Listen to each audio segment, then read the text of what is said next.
வக்ரதுண்ட மகாகாய சூரியகோடி சமப்பிரப அவிக்னம் குருமே தேவ சர்வகாரியேஷு சர்வதா. தென்னாட்டுடைய சிவனே போற்றி, என் நாட்டவர்க்கும் இறைவா போற்றி.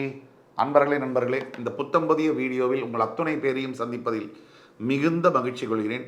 இன்றைக்கி நம்ம பேச போகிறது மகர ராசி.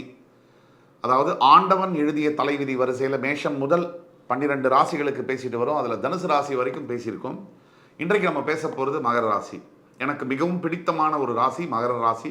பல முறை பல தொலைக்காட்சி நேரலைகளிலும் யூடியூப் சேனலிலும் நம்ம பகிர்ந்துருக்கோம். அதே மாதிரி இன்றைக்கி இந்த 10ஆம் இடம் கர்மஸ்தானம். ரொம்ப இதுக்கு ஸ்பெஷாலிட்டி என்னன்னு சொன்னோம்னா, மகர ராசிக்கு கர்மஸ்தானம்.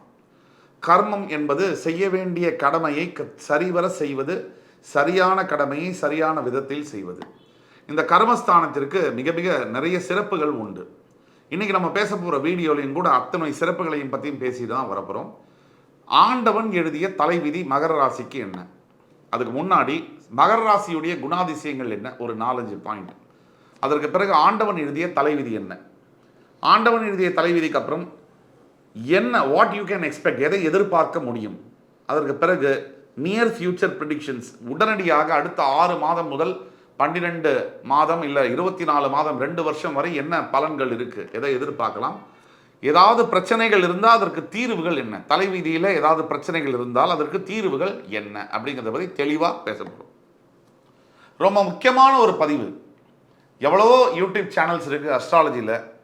கிட்டத்தட்ட ஒரு 5000 பேர் 10,000 பேர் கூட யூடியூப்பில் பேசிட்டு தான் வராங்க.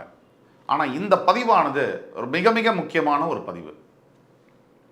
உலகெங்கிலும் இருக்கும் மகர ராசி நேயர்கள், அதாவது நீங்கள் மகர ராசியாக இருந்தால் உங்களுக்கு தெரிந்தவர்கள், ஃப்ரெண்ட்ஸ், ஃபேமிலிஸ் அண்ட் ரிலேட்டிவ்ஸ், நண்பர்கள், குடும்பத்தார்கள் மற்றும் உறவினர்கள் யாராவது மகர ராசியில் இருந்தால் இந்த வீடியோவை அவங்களுக்கு பகிரவும். இந்த வீடியோ உங்களுக்கு பிடிச்சிருந்ததுன்னா லைக் பண்ணி, கமெண்ட் பண்ணி, சப்ஸ்கிரைப் பண்ணவும். இப்போ வாங்க வீடியோக்குள்ளே போகலாம். மகர ராசி. அன்பிற்கினிய மகர ராசி நேயர்களே, மகர ராசி நேயர்களுடைய குணாதிசயத்தில் முதலாவதாக வரக்கூடியது அவர்களுடைய சிறப்பான, ரொம்ப யூனிக்கான வைராகியம் படைத்த குணம். எந்த ஒரு விஷயத்தையும் கையில் எடுக்கிறதுக்கு முன்னாடி கொஞ்சம் சலனப்பட்டாலும், கொஞ்சம் லேசியாக மந்தமாக இருந்தாலும், ஒரு விஷயத்தை கையில் எடுத்த பிறகு அதை தீர்க்கமாக செயல்படுத்துவது, அதில் எவ்வளவு பிரச்சனைகள் சவால்கள் வந்தாலும் எதிர்த்து நின்று அந்த பிரச்சனைகளை ஜெயிப்பது என்பது மகர ராசிக்கு உரித்தான ஒரு குணாதிசயம் ஆகும். இரண்டாவதாக மகர ராசி நேயர்களுக்கு இன்னொரு மிகப்பெரிய ஒரு குணாதிசயம் என்பது உண்டு. எப்பொழுதுமே முதல் பாகம், அதாவது கல்யாணத்திற்கு முன்னாடி வரை மகர ராசி தத்தளிக்கக்கூடிய தன்மைகள் இருக்கும். அதாவது என்னென்னா, மிகப்பெரிய போராட்டங்கள், மிகப்பெரிய சவால்கள், மிகப்பெரிய எதிர்ப்புகள், இதையெல்லாம் சந்திக்க வேண்டியது சைல்டுஹுட் என்று சொல்லக்கூடிய சிறுவராக இருக்கக்கூடிய அந்த சிறு வயது வாழ்க்கையில் நிறைய சேலஞ்சஸ் இருக்கும். ஒரு திருமணம் ஆன பின்னர் ஒரு ஒரு ஒரு 30 வயசுக்கு மேலே ஒரு வெகுண்டு எழுந்து வாழ்க்கையில் மிகப்பெரிய ஒரு நிலைக்கு வரக்கூடிய மகர ராசி என்பவர்களை எளிதாக நம்ம பார்க்க முடியும். கடந்த 7.5 ஆண்டுகளில் மகர ராசி படாத துன்பமே இல்லை. என்னென்ன இருக்கோ எல்லாமே பட்டிருக்காங்க. பணத்தால், உடம்பால், உயிரால், மனத்தால் படாத துன்பம் என்பது இல்லை. அத்தனை துன்பங்களையும் தாங்கி நடைபெறமாக வாழ்ந்து கொண்டிருக்கக்கூடிய சில மகர ராசி அன்பர்களும் கூட உண்டு. இதில் நம்ம ஊரில் ஒரு பெரிய சிறப்பு உண்டு. நம்ம ஊரில் தான் இந்த அதிசயம் நடக்கும். நம்ம நல்லதை சொன்னால், என்னையா இவன் நமக்கு ஒரே பிரச்சனையாக இருக்குது, இவன் நல்லதையாவது சொல்லிட்டு இருக்கான், டுபாக்கூர் அப்படிம்பாங்க. இல்லை, உண்மையை சொன்னால் ஒரே நெகட்டிவ் அப்படிம்பாங்க. இது ரெண்டுமே இல்லாமல் நடுவில் ஒருத்தனால சொல்ல முடியுமானா, இந்த கமெண்ட் பண்ணக்கூடியவர் உட்காந்து சொல்லுவார்னா அவரால் யாராலையுமே சொல்ல முடியாது. எது நல்லதோ அதை அப்படியே சொல்லணும், எது கெட்டதோ அதையும் அப்படியே சொல்லணும். உண்மையை உறக்க சொல்வதில் எந்த பயமோ எந்த ஒரு தயக்கமோ எங்களுக்கும் இல்லை, உங்களுக்கும் இருக்க வேண்டும். ஆக மகர ராசி அன்பர்களுடைய 3வது குணாதிசயம் என்பது அடுத்தவர்களுக்கு உதவி செய்வது, தன் கடமையை சரிவர செய்வது. இது மகர ராசி என்பவர்களுடைய இன்னொரு மிகப்பெரிய குணாதிசயம். தர்ம காரியங்களை விரும்பி செய்வது. இதனாலேயே கூட உங்களுடைய வாழ்க்கையில் பல நேரங்களில் உங்களுக்கே அது ஆபத்தாக முடிஞ்சிருக்கும்.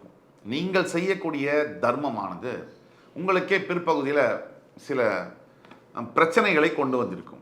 இதற்கு அப்புறம் பல மகர ராசி என்பவர்கள் சிறு வயதில் பணக்கார குடும்பத்தில் பிறந்தாலும் கூட கொஞ்சம் வயது ஆக ஆக ஒரு இளமை பருவம், அடலசன்ட் ஏஜ்னு சொல்லுவாங்க, 16-15 வயசுலேருந்து ஒரு 25 வயசுக்குள்ள பாட்டனாருடைய சொத்து, பூர்வீக சொத்து இருந்தால் அதை இழக்க நேரிடக்கூடிய வாய்ப்புகள் நிறைய இருக்கு. அதே மாதிரி பல மகர ராசி அன்பர்களுக்கு திருமணம், அதாவது திருமணம் செய்யக்கூடிய கணவராக இருந்தாலும் சரி, மனைவியாக இருந்தாலும் சரி, அழகு மிகுந்தவளாக இருப்பாங்க. இதில் விதிவிலக்குகள் உண்டு. விதிவிலக்குகள் விதியாகாது. நிறைய நல்ல அழகோடு இருக்கக்கூடிய வாழ்க்கை துணை அமையக்கூடிய வாய்ப்பு மகர ராசியில் பிறந்த ஆண்களுக்கும் உண்டு, பெண்களுக்கும் உண்டு. அதில் ஒரு குழப்பமும் இருக்கு. இப்போ மகர ராசியில் ஒரு ஆண் இருக்கார், அழகான ஒரு மனைவியை கல்யாணம் பண்ணுறார் அப்படின்னா, அந்த மனைவி கொடசல் பண்ணுவாங்க, ரெஸ்ட்லெஸ்ஸாக இருப்பாங்க. அதாவது ரெஸ்ட்லெஸ்னா எதையோ ஒன்றை சிந்தித்து கொண்டே இருப்பார்கள். இதுவும் ஒரு குணாதிசயமாக இருக்கும்.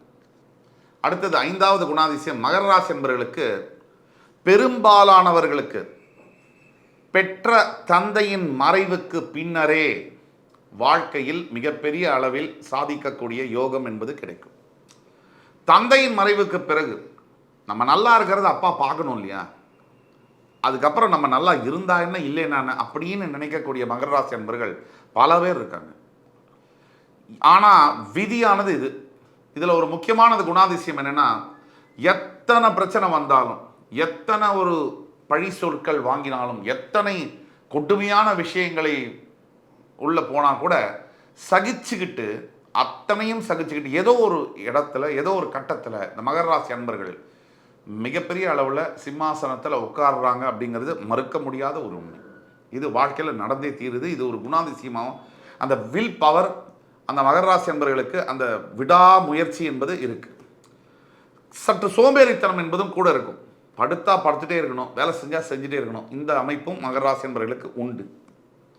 இது எல்லாத்துக்கும் மேலே மகர ராசி அன்பர்கள் கூட பிறந்தவர்கள், அதாவது அண்ணா தங்க அக்கா தம்பி யாராக இருந்தாலும் நல்ல படித்தவர்களாக இருக்கக்கூடிய அவங்க நல்லா படிக்கக்கூடிய வாய்ப்புகளும் உண்டு. அதே மாதிரி மகர ராசி அன்பர்கள்ட்ட இன்னொரு முக்கியமான விஷயம், இந்த ஹார்ட், ஹிருதயம் இல்லது உடம்புல அக்னி சம்பந்தப்பட்ட பிரச்சனைகள் வரக்கூடிய வாய்ப்புகள் உண்டு. அக்னினா உஷ்ணம், நிறைய ஹீட்டு சம்பந்தப்பட்ட பிரச்சனைகள், இதெல்லாம் வரக்கூடிய வாய்ப்புகள். தோல் சம்பந்தப்பட்ட பிரச்சனைகளும் வரக்கூடிய வாய்ப்புகள். இதெல்லாம் ஒரு பக்கம் இருக்கு.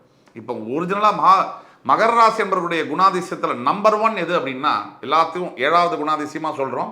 ஆனால் இது நம்பர் 1 டாப் குணாதிசயம் என்னென்னா, அடுத்தவர்களுக்கு உதவுவதில் தயங்க மாட்டார்கள், உண்மையை பேசுவார்கள். இது மகர ராசி என்பவருடைய one of the USP, unique capability, unique feature அப்படின்னு சொல்லலாம். இன்னொரு முக்கியமான விஷயம், மகர ராசியில் பிறந்தக்கூடிய பல நபர்கள் தன் தாய் தந்தையரை கடவுளுக்கும் மேலாக மதிப்பவர்கள் அப்படிங்கிறது உண்மையான விஷயம். இது ஒரு பக்கம். எல்லாத்தையோட சிறப்பான ஒரு விஷயம், மகர ராசியில் பிறக்கக்கூடியவர்கள் எத்தனை பிரச்சனை வந்தாலும், இப்போ அவங்களோட முக்கியமான ஒரு குணாதிசயம், எந்த ராசிக்கும் இல்லாத ஒரு குணாதிசயம், எத்தனை பிரச்சனைகள் வந்தாலும் தன்னை யார் ரொம்ப ஃப்ரெண்ட்ஸாக இருக்கக்கூடியவங்க எதிரியாக மாறி கண்ணா பின்னான்னு பேசினாலும் இவங்க வாயால் தவறான வார்த்தைகளை அதிகமாக பேசுவதில்லை. இதில் விதிவிலக்குகள் உண்டு. 80% மகர ராசி என்பவர்கள் மறுபடி திருப்பி இவங்க தான் பேசிட்டாங்களேன்னு சொல்லி திருப்பி தவறான வார்த்தைகளை உபயோகப்படுத்துவதில்லை. இது ஒரு குணாதிசயம். இப்போ இந்த குணாதிசயம்லாம் இருந்து என்ன, ஆண்டவன் எழுதிய தலைவிதி என்ன, அதுக்குள்ளே போகலாம் வாங்க.